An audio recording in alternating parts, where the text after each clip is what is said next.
Sering kita amati benda-benda yang terbuat dari logam yang sudah lama akan mengalami suatu perubahan warna. Selain itu, akan juga mengalami suatu perubahan permukaan benda logam tersebut menjadi tidak rata. Perubahan warna yang terjadi sering kita sebut dengan istilah karat atau korosi.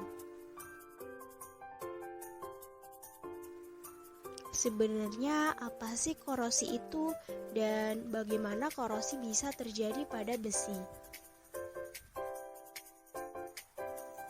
Untuk pembahasan lebih lanjut, simak video ini sampai selesai ya. Dan jangan di-skip agar teman-teman semua dapat memahami korosi ini dengan baik. Sebelumnya perkenalkan semuanya, nama saya Ananda Erika Putri dengan NIM 20080764042, Prodi Pendidikan Kimia, Fakultas Sains dan Teknologi, Universitas Islam Negeri Wali Songo, Semarang. Korosi merupakan kerusakan logam atau degradasi logam akibat reaksi redoks antara suatu logam dengan berbagai zat di lingkungannya. Sebelum membahas lebih lanjut mengenai korosi yang sudah disinggung tadi, korosi terjadi akibat adanya reaksi redoks. Nah, sebenarnya apa sih reaksi redoks itu? Reaksi redoks itu merupakan suatu reaksi reduksi dan oksidasi. Menurut dari sudut pandang pelepasan dan pengikatan oksigen, reaksi reduksi itu artinya melepas oksigen atau terjadi pelepasan oksigen. Sedangkan oksidasi itu pengikatan oksigen. Reaksi redoks mencakup semua proses kimia, di mana atom melibatkan perubahan keadaan bilangan oksidasi.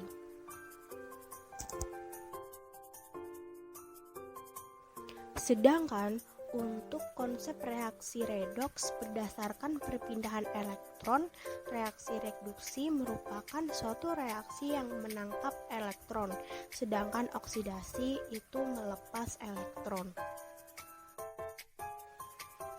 Konsep redoks menurut bilangan oksidasi atau bisa disebut dengan biloks merupakan suatu muatan positif negatif pada suatu atom.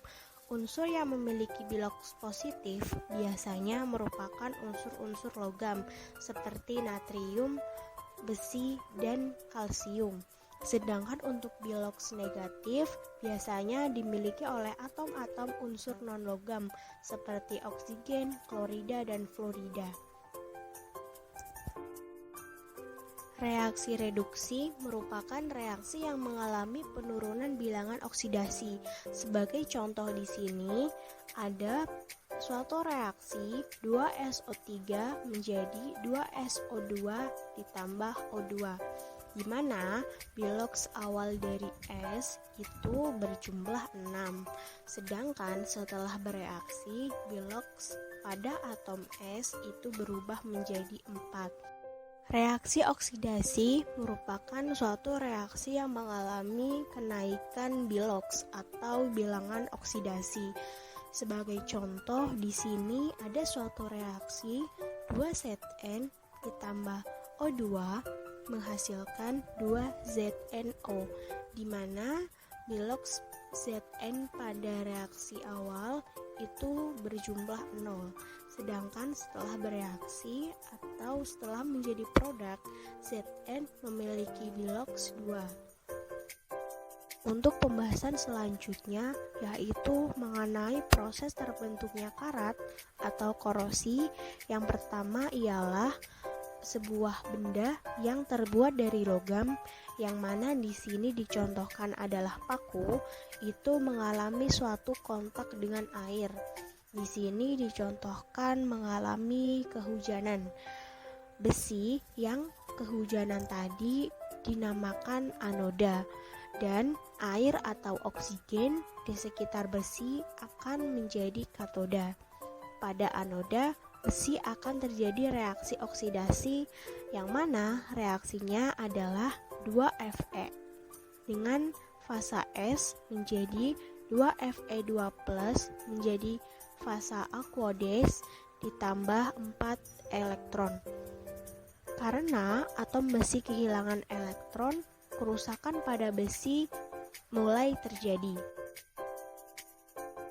Elektron yang lepas tadi akan cenderung berpindah ke daerah yang banyak oksigennya. Dalam hal ini daerah katoda yang mana ada oksigen dan air. Dan terjadilah suatu reaksi reduksi atau penangkapan elektron. Selanjutnya, ion Fe2+ akan terdispersi dalam tetesan air dan bereaksi lebih lanjut dengan oksigen dan air sebagai reaksi oksidasi lanjutan. Maka dari itu akan membentuk karat besi dengan rumus kimia Fe2O3N. Nah, seperti itu mekanisme dan apa yang dimaksud dengan korosi. Intinya, korosi itu merupakan salah satu jenis dari reaksi redoks, yang mana reaksi redoks di sini yang terjadi pada korosi adalah reaksi redoks yang tidak diinginkan. Oleh karena itu, untuk mencegah terjadinya korosi itu bisa dilakukan dengan berbagai macam, seperti mengecat permukaan logam agar menghalau logam tersebut berinteraksi. Untuk pembahasan kali ini cukup sekian sampai di sini. Semoga apa yang kita bisa dapatkan itu bermanfaat bagi kehidupan kita sehari-hari. Cukup sekian dan sampai jumpa lagi.